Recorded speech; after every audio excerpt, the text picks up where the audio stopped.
All right, welcome back to the Muay Thai Minute. We're lucky to be joined by Nick Rossi tonight.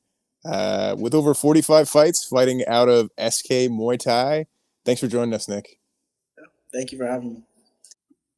Okay, so just to start off, so this is something I like to ask everybody, just kind of like it's like my own personal. I lost the camera. Give me 1 second.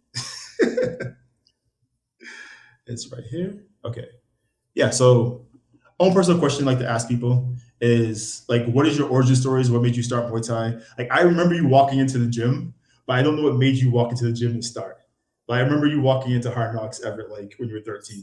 Yeah. I started Hard Knocks Everett. I was very insecure and just very looked down on myself. So I was trying to find a path that was very rewarding, and I think I found that. And ever since I've been winning, it's just keep pushing to the highest level I can go, and keep everybody around me happy, and keep pushing Yeah.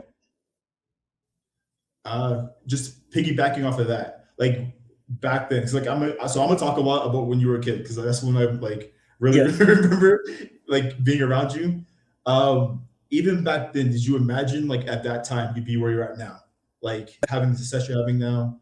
Definitely not. This is my first local fight again in 2.5 years. I've been traveling all over the world. I went to Thailand, fight at Raja. Went to Greece the year before that with Team USA. Just came back from Turkey this year, Canada. So I'm pretty happy where Muay Thai is taking me in my life. I remember like back then, like you were mostly like into football, and um, I feel like even back then, like I know like so we did a podcast episode and we talked about like specifically like you in general, and like I mentioned the same thing about like how I when we first came to the gym and there was like five of you guys, and I mentioned like how like I felt like you stood out compared to everybody else because you took it very seriously and you had a lot of talent in it, and just like on that regards, I never say this, but I feel like it's awesome seeing your growth. It's awesome seeing like what you continue to accomplish, and yeah, I don't know what else to say besides that. It's just like cool watching somebody you watch since you look like a child just kind of just take over the US scene. Yeah, Yeah. in there hopefully soon. Yeah. Nice. So you mentioned fighting all around the world. It's kind of your first fight back in Massachusetts in a while. How does that feel? Like, do you get a lot of support from the local scene, your family? How's it different for you? So I do like fighting local, but being away has been with its difficulties over the past 2 years. Not having your friends, family, everybody traveling with you, it's hard. But when you finally do come back and you have made a little bit of name of yourself, and you do see those ticket sales go up a little bit, it reminds you why you're doing it and who you're making proud. You know. Yeah. Yeah, 100%. And so do you feel like that plays into like your success abroad plays into you getting the ISKA title shot? Because like this is the first time like No Boundary has worked with ISKA.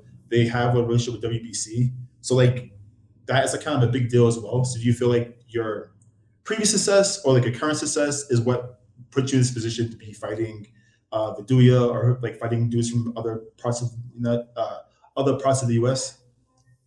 I think right now in the Muay Thai scene in the U.S., I think everybody should be fighting each other.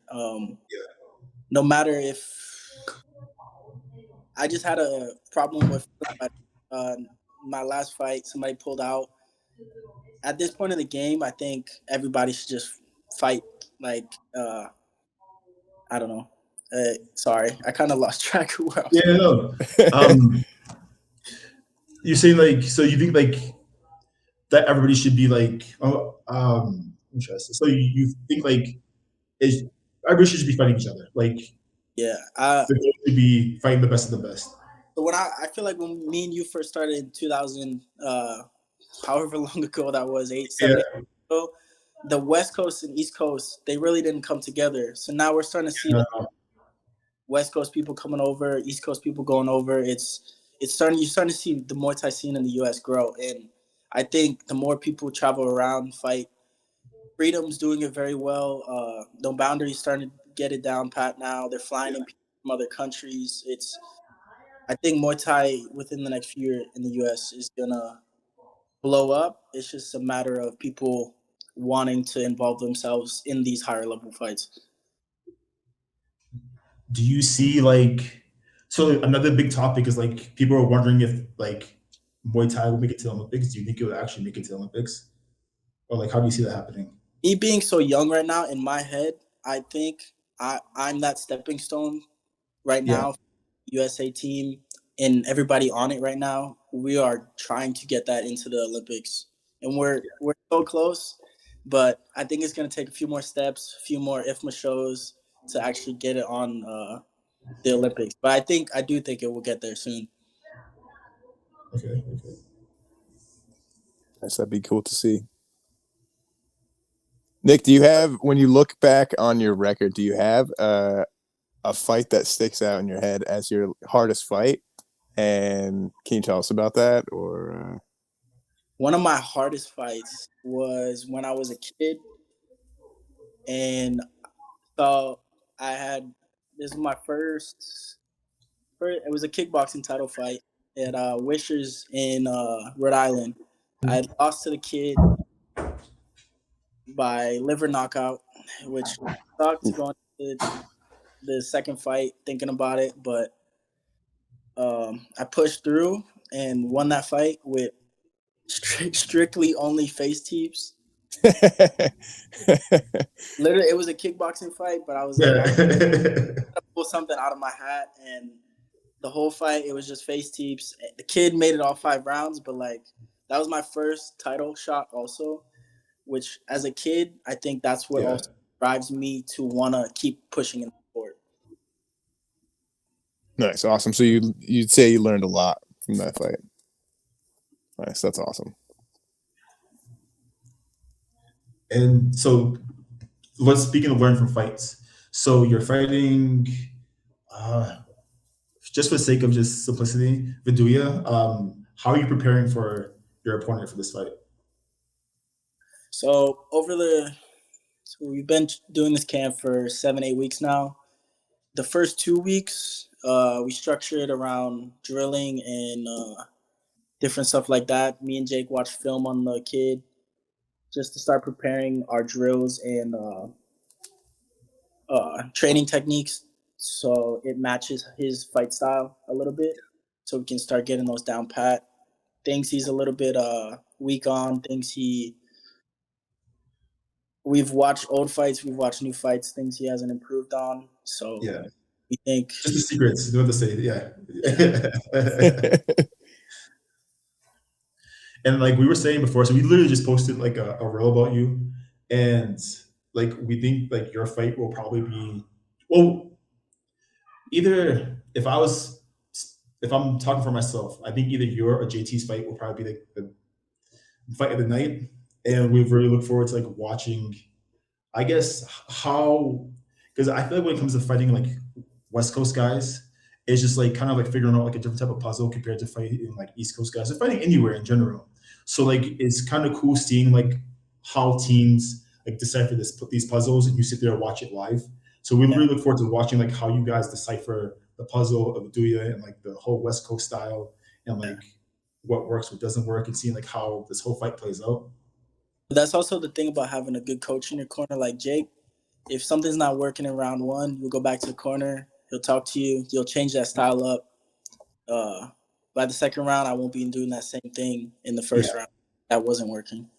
Yeah, so you're able to adapt, and like you feel like Jake helps you adapt a lot. Sure. Yeah, Nice. I think that's important having that type of coach. And like, has Jake traveled with you? Like when you like, 'cause you see, you went to like Greece, you went to Turkey. Has he been traveling to these places, or like have you been kind of like being like a lone running, going on your own, kind of working with other coaches and Greece and Turkey, he wasn't able to come out because of kid issues and gym issues, stuff like that. Yeah. But that happened. He came out to Mexico, which was amazing to be able to have Jake come out to Mexico and yeah, have him on an international level was insane. And the amount of coaches you have on that international level, Sean Madden, everybody, it's insane. And then just to watch Jake learn from those coaches, also, it's beautiful. Do you feel like you pick up a lot from them? Like when you were training with them, like you pick up a lot of details from these other coaches, Yeah, or so, like, so before my fight in Mexico, I went to Denver for 2.5 weeks and trained with Sean Madden, the head coach of USA Muay Thai, yeah, and the knowledge he has is incredible. I I couldn't thank him enough for hosting us.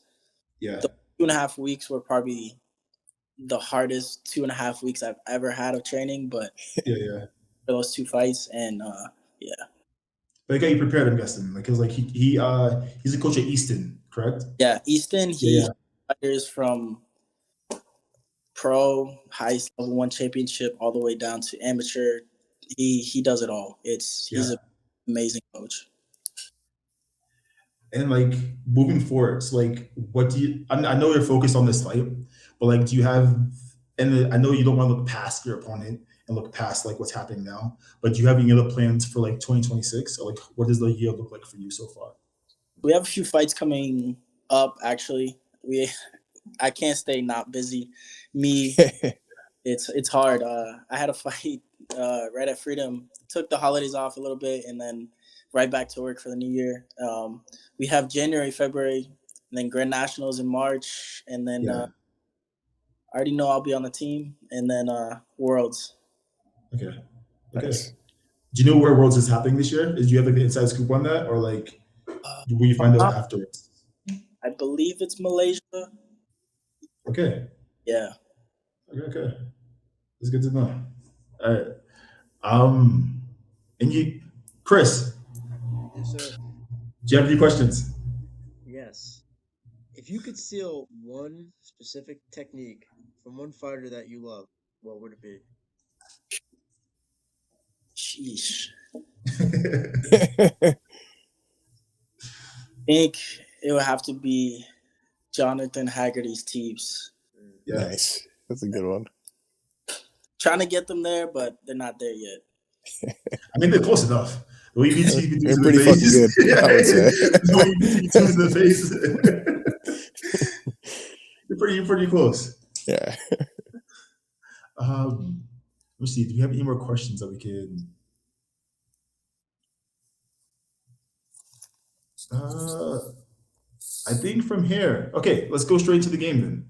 All right. So the way this game works, there's 3 rounds. Okay. Each round has 10 questions, and you have 3 seconds to answer it. Okay. If you don't answer the question in 3 seconds, it counts as a knockdown. Okay. So 3 knockdowns. You know the rules of fighting. 3 knockdowns in 1 round. The fight's over. 4 in a fight. You're done. All right. If you answer all the questions, no problem. At the end of this little quick game, you can plug whatever you want to plug. They start off easy, then they gradually get harder, but basically harder means you have to think a little bit more. The timer doesn't start until the question's finished. So as soon as we finish the question, you got 3 seconds to answer.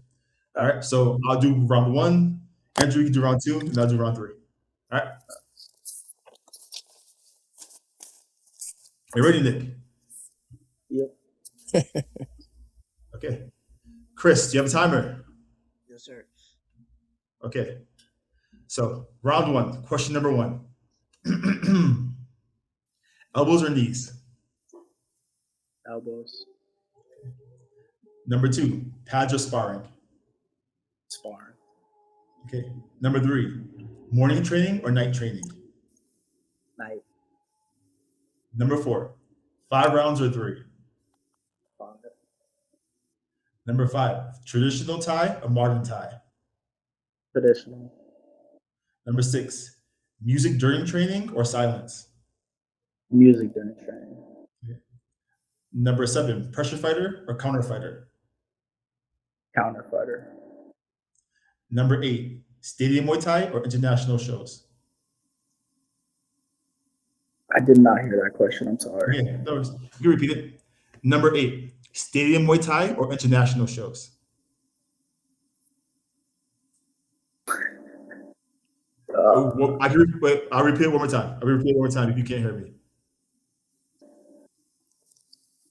Okay, so question number 8. Stadium Muay Thai or international shows? Stadium Muay Thai. Okay. Number 9, win by decision or late TKO?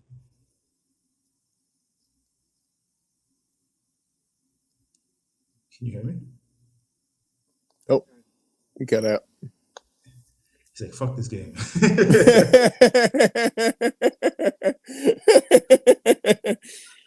Yeah, broke. I don't know what happened. Hopefully we can get him back. Let me try to see if we can get him back. Just left off like number 8, I think it was. Yep. All right. So question number 8 is stadium Muay Thai or international shows? I'd say Stadium Muay Thai. Okay. Number 9, win by decision or late TKO? I'd say leg TKO. Number 10, favorite strike, punch, kick, knee, or elbow? Elbow. All right, that's the end of round 1. On to round 2. All right, Nick. On to round 2. Question 1. Which matters more in a fight, cardio or composure? Composure. Nice. Number 2. Best skill to steal from another fighter, power, clinch, timing, or chin? Clinch. Yes. 3. Harder to deal with, southpaw or pressure fighter? Southpaw. Number 4. Worst part of fight camp, weight cut or injuries? Injuries. And number 5. Which round do you trust yourself most in? 5. Yes. More important for winning rounds, damage or control? Damage. Number 7. Which do fans misunderstand more, the clinch or defense? Clinch. And number 8. Better teacher, a bad loss or a tough win? Tough loss. Nice. 9. Who has more influence on your style, your trainer or opponents that you faced? Opponents. And number 10. What's harder mentally for you? Short notice fight or a really long camp? Long camp. Okay, 2 rounds down, 1 round to go. So these questions are more open-ended. It will be less like multiple choice. But let's get started. Okay. What part of your game needs the most work right now? I'd say my defense. I'm being honest. Number 2, one habit you wish you fixed early in your career.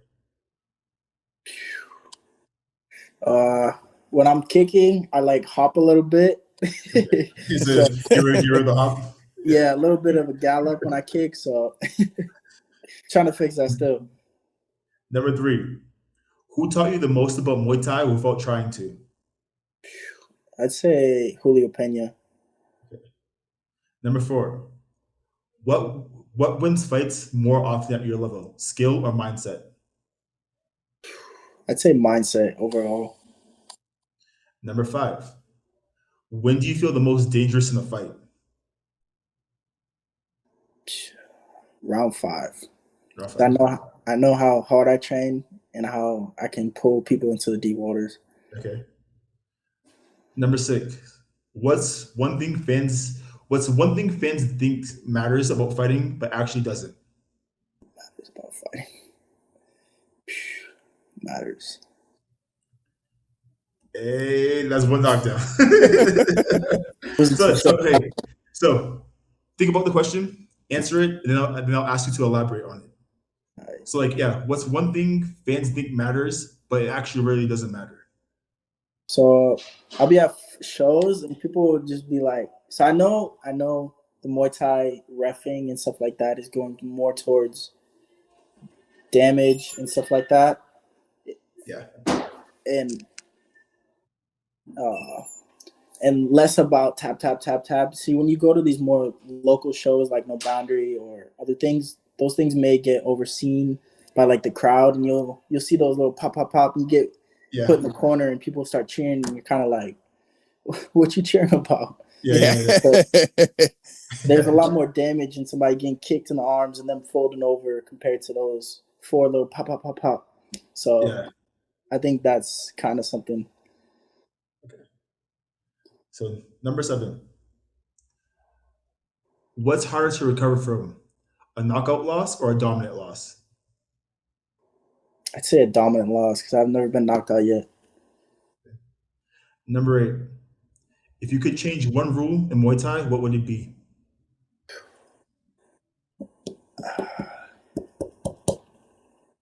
I don't know. Jeez, that's a hard question. All right, that's 2 knockdowns. That's 2 knockdowns. Again, think about it and then just elaborate a little bit.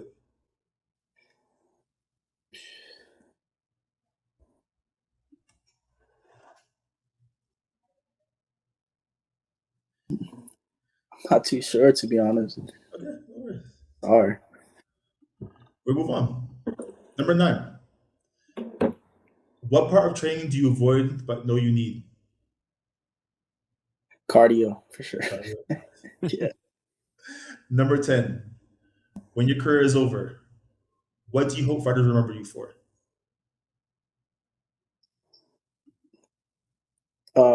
Building the sport to where it should be. Okay. Thank you, Nick. Nice, thank you, Nick. The floor is yours. You can plug whatever you want to plug. You can say whatever you want to say. Yeah. Come check me out this Saturday at No Boundary. I'll see you guys there. I got 3 other teammates fighting: Jordan, Ronnie, Connor. It's all gonna be banger fights. See you guys there. One last Let's thing. go. Please tell us what your social media handle is. So if people watch this, they know where to follow you. On Instagram, Nick Rossi 21. Okay. Thank Thank you, you. Nick. Thank We you. appreciate you.